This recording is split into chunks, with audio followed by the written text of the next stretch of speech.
Esqueça os sarcófagos de ouro, as máscaras de lápis-lazuli e o poder absoluto dos faraós. Essas são as histórias dos deuses na Terra, dos intocáveis. A sua história é muito diferente.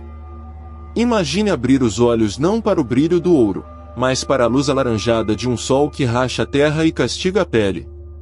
Você não está em uma tumba, mas em uma cabana de barro às margens do grande deus rio, o Nilo. O ar que você respira é denso, uma mistura do cheiro de lodo úmido, pão assando e o odor de milhares de pessoas e animais vivendo quase uns sobre os outros. Seu nome não será escrito em hieróglifos nas paredes de um templo. Ele será, na melhor das hipóteses, sussurrado em uma prece ou anotado em um papiro de cobrança de impostos. Você é um dos milhões de egípcios comuns que formaram a espinha dorsal do império mais duradouro da história. Sua vida não é sobre glória, mas sobre obediência. Obediência ao ritmo do rio, que te dá a colheita, mas também pode levar tudo embora com uma cheia violenta. Obediência aos sacerdotes, que interpretam a vontade dos deuses e medem seus dias. E, acima de tudo, obediência ao faraó, a encarnação de Horus, para quem seu suor e seu trabalho são a mais justa das oferendas. Neste vídeo, não vamos explorar tesouros. Vamos sentir o peso das pedras. Uma jornada imersiva e brutal para entender o que sustentava as pirâmides, a força, a dor e a fé de um povo esquecido pela história, mas que a construiu com as próprias mãos. Bem-vindo ao Antigo Egito. O calor está apenas começando. Sua casa não é de pedra. Pedra é para a eternidade, para os túmulos e templos. Sua casa é para a vida, frágil, temporária e feita da mesma matéria que o solo sob seus pés. As paredes são de tijolos de barro cru, uma mistura de lodo do Nilo, areia e palha, secos sob o mesmo sol que agora invade a única abertura que serve como porta. Não há janelas, pequenas frestas no alto da parede permitem que a fumaça da cozinha escape e que um pouco de luz entre, mas também convidam o pó e os insetos. O teto é um trançado de folhas de palmeira e papiro. Ele oferece sombra, mas pouca proteção contra as raras, porém violentas, tempestades de areia ou uma chuva mais forte. O chão é de terra batida, compactada pelo constante ir e vir da sua família. A mobília é quase inexistente. 1 ou 2 bancos de madeira, algumas caixas para guardar grãos e tecidos, e esteiras de junco espalhadas pelo chão, que servem de cama à noite e de assento durante o dia. Em um canto, potes de cerâmica guardam água, cerveja e os poucos alimentos que você tem.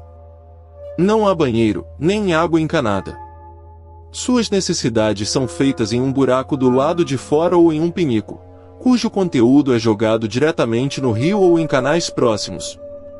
Este é o seu refúgio, um espaço quente, apertado e funcional. O conceito de privacidade é um luxo tão distante quanto o trono do faraó. Você vive em uma vila compacta, onde as casas são coladas umas às outras, formando um labirinto de becos estreitos. Cada som, cada discussão, cada choro de criança ecoa pelas paredes finas de barro. Seus vizinhos sabem quando você come, quando você briga e quando você reza. A vida é inteiramente coletiva. Dentro de casa, o espaço é dividido por todos. Você dorme lado a lado com seus pais, irmãos, e às vezes, avós. As crianças aprendem sobre a vida e a morte, o trabalho e o sexo, não por lições, mas por observação direta. O calor humano não é apenas uma metáfora, nos meses mais frios, é o que ajuda a manter todos aquecidos durante a noite. Os mais velhos são a autoridade máxima dentro do lar. Suas palavras são lei, seu conhecimento sobre as cheias, as plantações e os deuses é o bem mais valioso da família. Essa comunidade barulhenta e sem muros é sua maior vulnerabilidade, mas também sua única rede de segurança. Se a doença chegar ou a colheita falhar, são as mãos dos seus vizinhos que irão te ajudar a reconstruir. Porque aqui, às margens do Nilo, ninguém sobrevive sozinho. Apesar de viver em uma casa de barro e terra, seu corpo é um ponto de atenção. A limpeza, para você, não é um luxo, mas uma necessidade ritual e prática. O calor é implacável e o pó do deserto se agarra a tudo. Por isso, a primeira coisa que você faz ao acordar, e a última antes de dormir, é se lavar com a água trazida do Nilo. Não há sabão como conhecemos, você usa natrão, um sal alcalino que limpa a pele, ou esfrega o corpo com um bloco de argila para remover as impurezas. Seu cabelo, para evitar piolhos e aliviar o calor, é quase sempre raspado ou mantido muito curto. Perucas de cabelo humano ou fibra vegetal são comuns entre os que podem pagar, usadas em festivais e ocasiões especiais. Seus olhos são a sua janela para o mundo, mas também a porta de entrada para doenças trazidas pelas moscas onipresentes. Por isso, você contorna os olhos com uma pasta preta e espessa chamada col. Feita de galena moída misturada com gordura, ela não é apenas vaidade.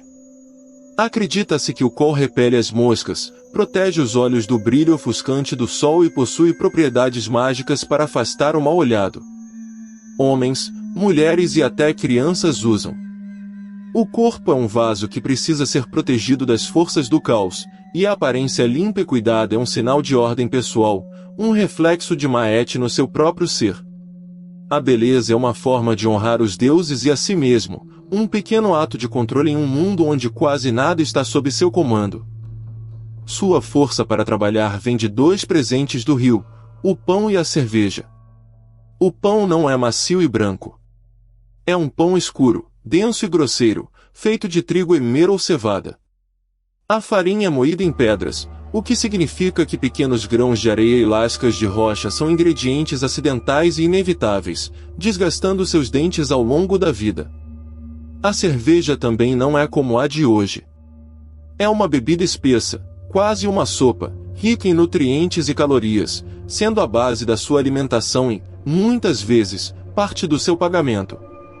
É mais segura que a água do rio, pois o processo de fermentação mata muitas das bactérias perigosas.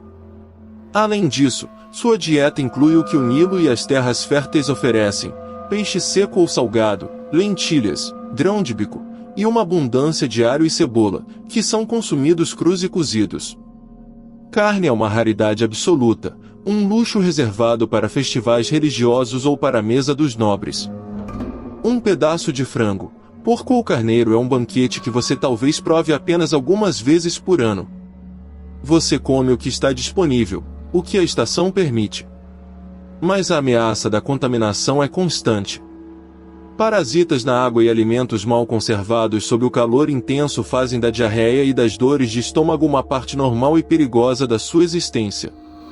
Seu corpo é uma máquina que precisa de combustível, mas cada refeição é uma aposta. O sol nasce, e você já está de pé. Não há escolha. Seu tempo não lhe pertence. Ele pertence ao rio, aos deuses, e acima de tudo, ao faraó. Se você é um camponês, sua vida é um ciclo de 3 estações ditadas pelo Nilo. Durante a época do plantio e da colheita, você trabalha de sol a sol em uma terra que não é sua. A maior parte do que você produz, o grão, o linho, os vegetais, é entregue como imposto aos administradores do templo ou do estado. Você vive com a pequena porção que sobra, sempre calculando se será suficiente para alimentar sua família até a próxima colheita. Mas é na estação da cheia, que sua verdadeira servidão começa. Quando o Nilo inunda os campos e a agricultura para, o estado vem te buscar. Este é o tempo da corvéia, um imposto pago não com grãos, mas com seu suor, seus músculos e, às vezes, sua vida. Você é levado para longe de casa, para se juntar a milhares de outros homens em projetos monumentais. Talvez você vá para as pedreiras sob um sol escaldante, cortar blocos de pedra com ferramentas primitivas. Ou talvez seja enviado para cavar canais de irrigação, arrastar estátuas colossais ou, o mais exaustivo de todos, construir a morada eterna de um nobre ou do próprio faraó. É um trabalho brutal e perigoso. Você quebra pedras, carrega peso, e vê acidentes acontecerem. Não há salário, apenas rações diárias de pão e cerveja para te manter de pé. Este é seu dever divino, construir a glória dos deuses na terra. Se você teve a sorte de nascer na família de um artesão, sua vida é diferente, mas não mais livre. Como pedreiro, carpinteiro ou pintor, você possui uma habilidade valiosa. Você trabalha em oficinas estatais, como a famosa vila de Deir el Medina, onde viviam os construtores das tumbas do Vale dos Reis. Sua rotina é regida por um sino ou por um chamado. Você trabalha 10 dias seguidos antes de ter 2 ou 3 dias de descanso. Seu trabalho exige precisão. Você esculpe hieróglifos delicados, constrói sarcófagos ou pinta cenas do livro dos mortos nas paredes das tumbas. Seu pagamento não vem em moedas, pois elas não existem para o povo comum. Você é pago em HSB, rações. Sua cota mensal pode incluir sacos de grãos, jarras de cerveja, peixe, tecidos e óleo. Quanto mais especializado seu trabalho, melhores as suas rações. Mas cada item é controlado. Escribas onipresentes, com paletas e papiros em mãos, registram tudo, as ferramentas que você usa, os materiais que recebe, os dias que trabalha e os que falta. Se você adoecer, precisa de uma justificativa. Se uma ferramenta some, uma investigação é aberta. Você tem mais conforto que um camponês, mas vive sob um sistema de vigilância constante. Sua habilidade te dá status, mas te prende a uma burocracia que mede seu valor em pão e cerveja, garantindo que seu talento sirva, sempre e em primeiro lugar, ao Estado. Um dia, você descobre que seu vizinho desviou a água do canal para irrigar o próprio campo, deixando o seu para secar. Não há um livro de leis que você possa consultar, nem um advogado para contratar. A justiça aqui é uma força cósmica chamada Maet, a ordem, a verdade e o equilíbrio que mantém o universo funcionando. E seu dever é ajudar a restaurá-la. Você leva sua queixa a um conselho local, o Kembe, formado pelos anciãos escribas da sua vila. A sessão acontece ao ar livre, sob o olhar de todos. Não há júri, apenas esses juízes comunitários. Você e seu vizinho se apresentam. As provas são sua palavra contra a dele. Testemunhas são chamadas, e todos devem fazer um juramento em nome do faraó e dos deuses, um ato de imensa seriedade. Mentir sob juramento é um crime terrível, uma ofensa direta a Maet, que pode colocar em risco não apenas sua vida, mas sua eternidade. O tribunal examina as evidências, ouve os argumentos e busca uma solução que restaure a harmonia. A decisão não se baseia em códigos complexos, mas no bom senso, no costume e na tentativa de manter a comunidade unida. O objetivo não é apenas punir o culpado, mas garantir que a ordem divina, que permite que o sol nasça e o Nilo flua, seja restabelecida em sua pequena vila.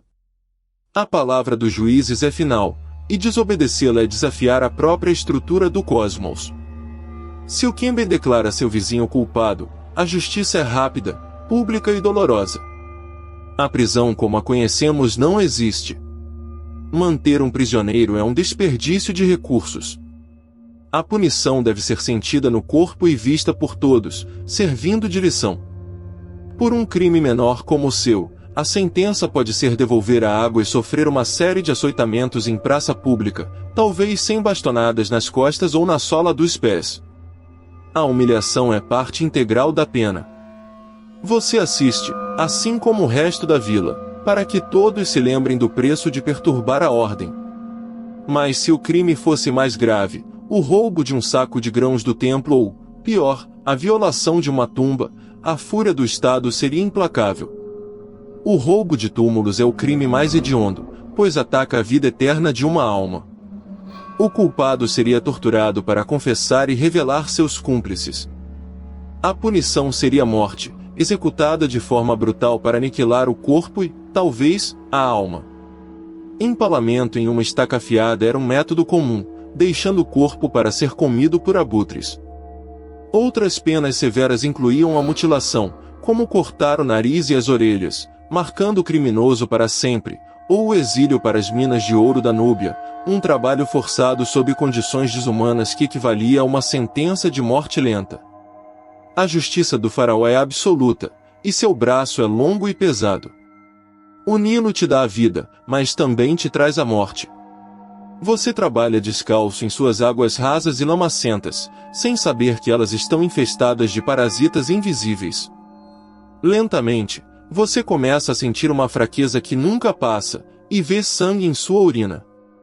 É a doença a esquistossomose, uma maldição que drena a força de gerações de egípcios.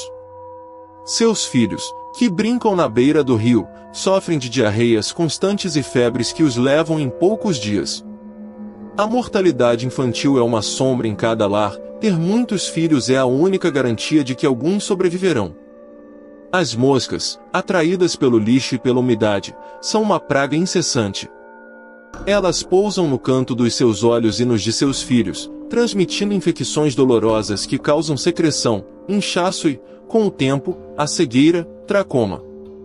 Muitos dos mais velhos em sua vila têm os olhos esbranquiçados, um testemunho de uma vida inteira lutando contra essa aflição. Além disso, há os perigos visíveis, picadas de escorpião no deserto, mordidas de cobras escondidas nos juncos ou o ataque de um crocodilo que espreita nas margens. A vida é uma luta diária contra um ambiente que é, ao mesmo tempo, seu sustento e sua maior ameaça. Quando a doença ataca, você não distingue entre o corpo e o espírito. Para você, uma febre pode ser causada por um demônio, e uma ferida que não cicatriza pode ser o resultado de um feitiço. Sua primeira linha de defesa é a magia. Você usa amuletos protetores feitos de osso ou cerâmica, um Ankh para a vida, um escaravelho para a renovação, ou o poderoso olho de Horus, Udjat, para proteção e cura. Você os amarra no pescoço de seus filhos e os pendura em sua casa. Se a doença se agrava, você procura ajuda. Talvez vá a um SWNW, um médico leigo que aprendeu seu ofício por meio da observação e da prática. Ele pode examinar sua ferida, limpá-la e aplicar um curativo de mel, um surpreendente antisséptico natural, e bandagens de linho. Mas o tratamento nunca é apenas físico. Enquanto aplica o remédio, ele recita um encantamento para expulsar o espírito maligno que causou o mal. Ou você pode ir diretamente ao templo, buscando a intervenção de um sacerdote. Lá, a cura está nas mãos dos deuses. Eles podem te dar uma receita retirada de um papiro médico, uma mistura de ervas, minerais e, às vezes, ingredientes bizarros como gordura de hipopótamo. Acreditam que a deusa Sekhmet, com sua fúria, traz as pestes, mas também, se apaziguada com preces e oferendas, pode curá-las. Medicina e magia não são opostas, são duas faces da mesma moeda, uma tentativa desesperada de impor ordem ao caos que ataca seu corpo. Você passa todos os dias por eles, os hieróglifos. Eles estão gravados nas paredes monumentais dos templos, pintados nos portões e nas estátuas. Para você, são símbolos mágicos e belos, imagens de pássaros, juncos e deuses que contam uma história divina que você não consegue ler. Você faz parte dos 99% da população que é analfabeta. A palavra escrita é uma linguagem secreta, a chave para um poder que você nunca terá. Se precisa enviar uma mensagem, registrar a venda de um animal ou entender uma ordem do vizir, você depende de um homem, o escriba. Você o vê sentado em uma esteira na sombra, enquanto você trabalha sob o sol. Suas mãos são limpas, sem os calos e feridas das suas. Em seu colo repousa uma paleta de madeira com cavidades para tintas preta e vermelha, um pote de água e um estojo com seus juncos afiados, as ferramentas de seu ofício. Ele é o guardião dos registros, o intermediário entre você e o Estado.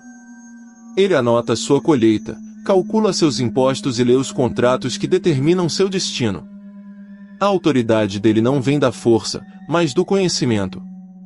Para muitos pais, a maior esperança é que seu filho seja um dos poucos escolhidos para frequentar uma escola de escribas, pois sabem que esse é o único caminho para escapar de uma vida de trabalho manual e se tornar alguém que dá ordens, em vez de apenas recebê-las.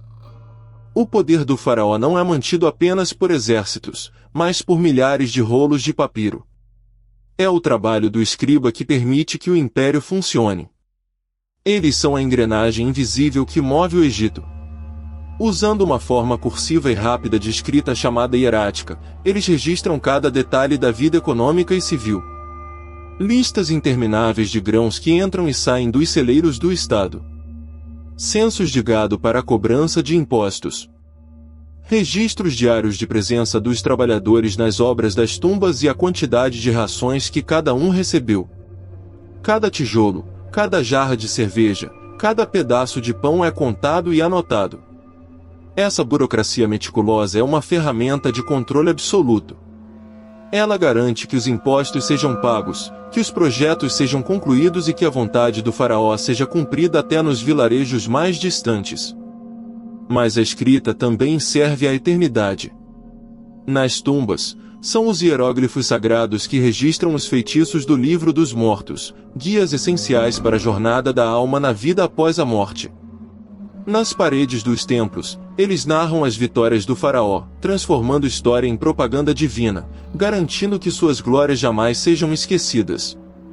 Para você, a escrita é um mistério distante. Para o Egito, ela é a memória, a lei e o próprio alicerce do poder. A morte chega. Mas não haverá para você uma procissão grandiosa, nem um sarcófago de ouro, nem o trabalho de embalsamadores especializados. O complexo ritual de 70 dias de mumificação, a remoção dos órgãos, o tratamento com sal de natrão, o enfaixamento com centenas de metros de linho, é reservado para a realeza e a elite. Seu funeral é um assunto de família, uma despedida simples e apressada. Seu corpo é lavado por seus parentes, perfumado com os óleos que podem pagar e envolto em tiras de linho usado ou em uma mortalha simples. Você não será colocado em uma tumba de pedra. Sua família te levará para o deserto, para a terra vermelha que começa onde a terra preta e fértil do Nilo termina. Lá, eles cavam uma cova rasa na areia.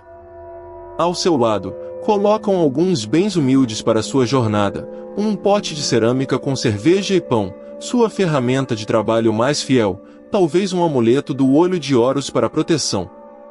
Então, eles te cobrem com areia quente e seca. E aqui, o deserto se torna seu embalsamador. A aridez implacável e o calor absorvem todos os fluidos do seu corpo, desidratando rapidamente e preservando-o de forma natural. É a mumificação dos pobres, uma dádiva da própria terra, garantindo que seu corpo permaneça intacto, pronto para que sua alma, B.A., possa reconhecê-lo e retornar a ele na eternidade. Com seu corpo em repouso, sua alma inicia a verdadeira provação. Você viaja pelo perigoso submundo, o Dua, enfrentando demônios e portões guardados, usando os poucos feitiços que sua família pôde providenciar. Seu destino final é o Salão das Duas Verdades, onde seu coração será julgado pelo próprio Osíris, o Senhor dos Mortos. Você se ajoelha diante de 42 deuses assustadores e recita a confissão negativa, declarando sua inocência: eu não roubei. Eu não matei. Eu não enganei. Eu não causei dor.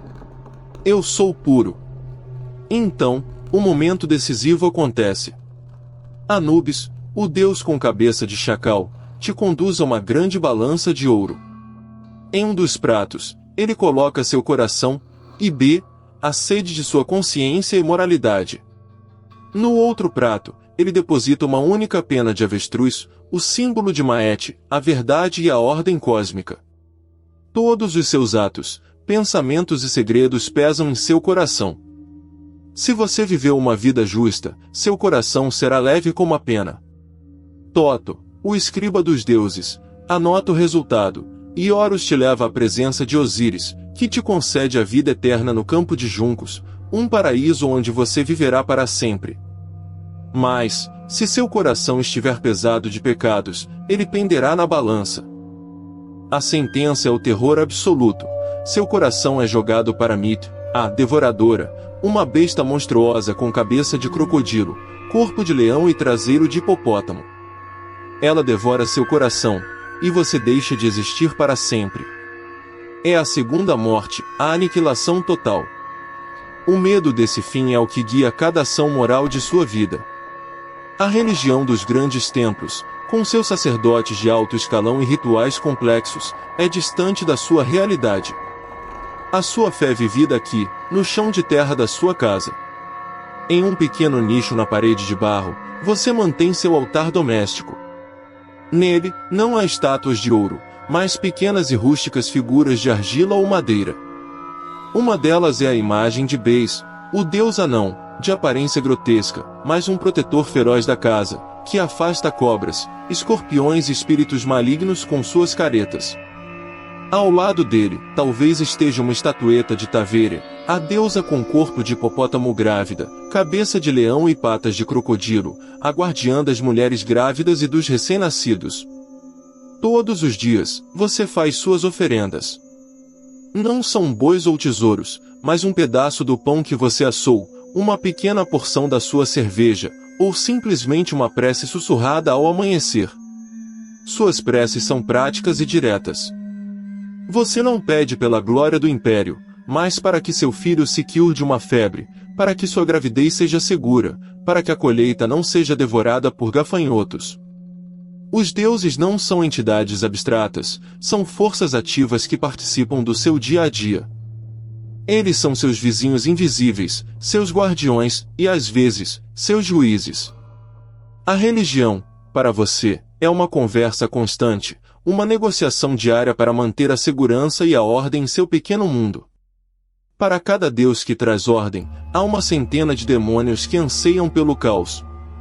Você vive em um mundo onde Maet, a ordem, está em uma batalha eterna contra Sfet, o caos, a mentira, a desordem.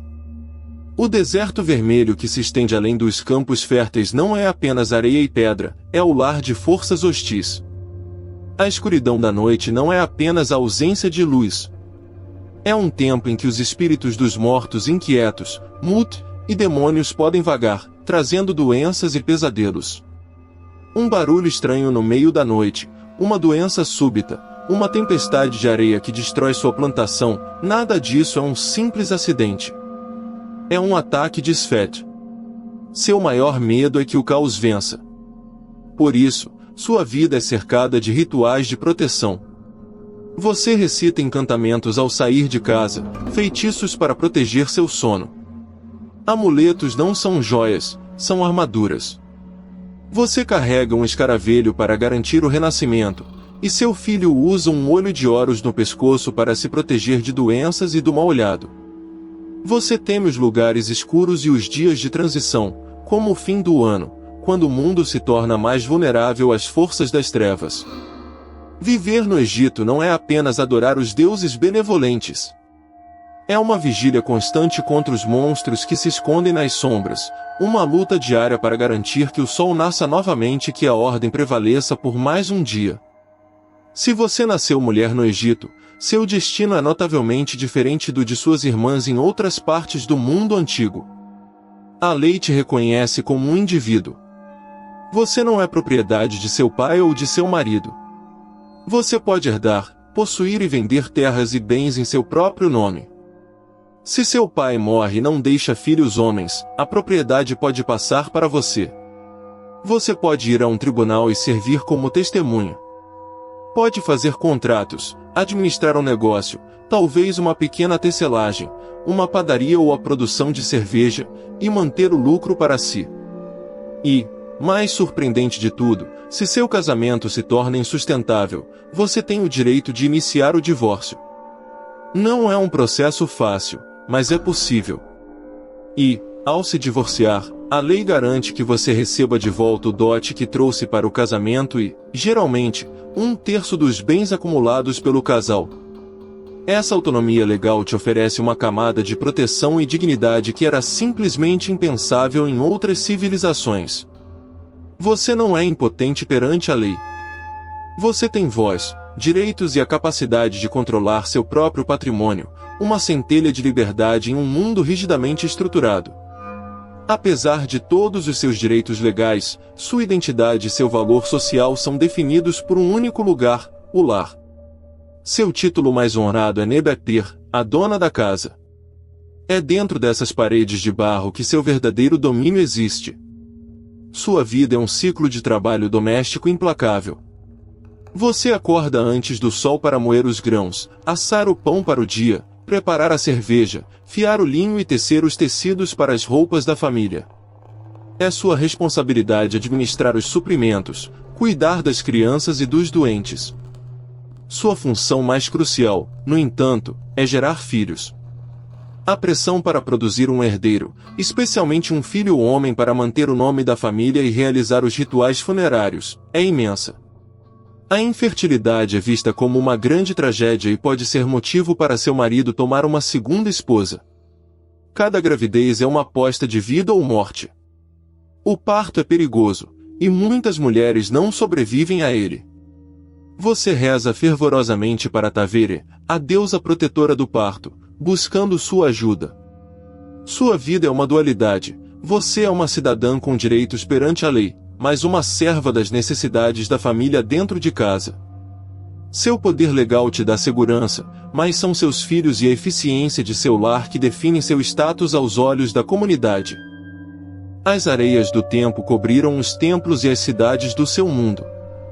O império dos faraós ruiu, e os deuses que você adorava foram esquecidos, tornando-se mitologia.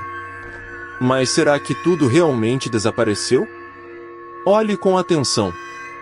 Os cálculos que os arquitetos usaram para erguer as pirâmides plantaram as sementes da nossa geometria. O conhecimento que seus médicos tinham sobre o corpo humano, adquirido ao preparar os mortos para a eternidade, foi um dos primeiros passos da medicina. A forma como o Estado controlava cada grão e cada trabalhador foi um modelo primitivo de burocracia e organização que outras civilizações, séculos depois, iriam aperfeiçoar. Mas o legado mais profundo é invisível. A ideia de um julgamento final, onde as ações de uma vida são pesadas em uma balança, ecoaria em religiões e filosofias futuras. A busca humana por uma vida eterna, um paraíso para compensar o sofrimento na terra, não começou com você, mas encontrou no seu povo uma de suas expressões mais poderosas e duradouras. As muralhas caíram e os nomes dos deuses se tornaram estranhos, mas as perguntas que vocês faziam sobre a vida, a morte e a justiça continuam a ser as nossas. O seu mundo não está morto. Ele apenas dorme sob o nosso, e seus fantasmas ainda sussurram nos fundamentos da nossa civilização. A história se lembra dos nomes dos grandes: Quéops, Ramsés, Cleópatra. Seus rostos estão em estátuas e seus feitos, gravados em pedra. Mas e o seu nome? E os nomes dos milhões como você? O camponês que guiou o arado, a mulher que moeu o grão, o operário que arrastou a pedra sob o sol escaldante, o artesão que pintou um único olho em uma parede de tumba. A história não guardou seus nomes. Suas tumbas são covas anônimas na areia. Seu único legado foi o próprio Egito. São as suas mãos, e não as do faraó, que poliram as pedras dos templos. É o seu suor, misturado ao lodo do Nilo, que alimentou o império por 3 milênios. É a sua fé silenciosa e sua obediência que mantiveram a ordem cósmica, a Maete, em equilíbrio. A verdadeira maravilha do Egito não é o ouro nas tumbas, mas a resiliência de um povo que viveu, amou, sofreu e trabalhou em uma escala monumental, acreditando que seu esforço garantia a eternidade para outros. Ao olharmos para as pirâmides, não deveríamos ver apenas a glória de um rei. Deveríamos ver o testemunho silencioso de 1 milhão de vidas esquecidas. Vidas como a sua. Vidas que, juntas, construíram a própria imortalidade. Se esta jornada pelas areias do tempo te tocou, se você conseguiu ouvir o eco dessas vozes esquecidas, então não deixe essa história morrer aqui. Inscreva-se no canal para continuar desenterrando os segredos que o passado se recusa a esquecer. Ative o sino para ser o primeiro a embarcar em nossa próxima expedição às sombras da história. Deixe seu like se você acredita que as histórias do povo comum são as que mais importam. E comente abaixo, qual aspecto da vida no Antigo Egito mais te chocou ou surpreendeu? Compartilhe este vídeo com aquela pessoa que, como você, adora olhar para as ruínas e imaginar as vidas que ali existiram. O império dos faraós pode ter virado pó. Mas as histórias do seu povo estão apenas começando a ser contadas. Obrigado por assistir.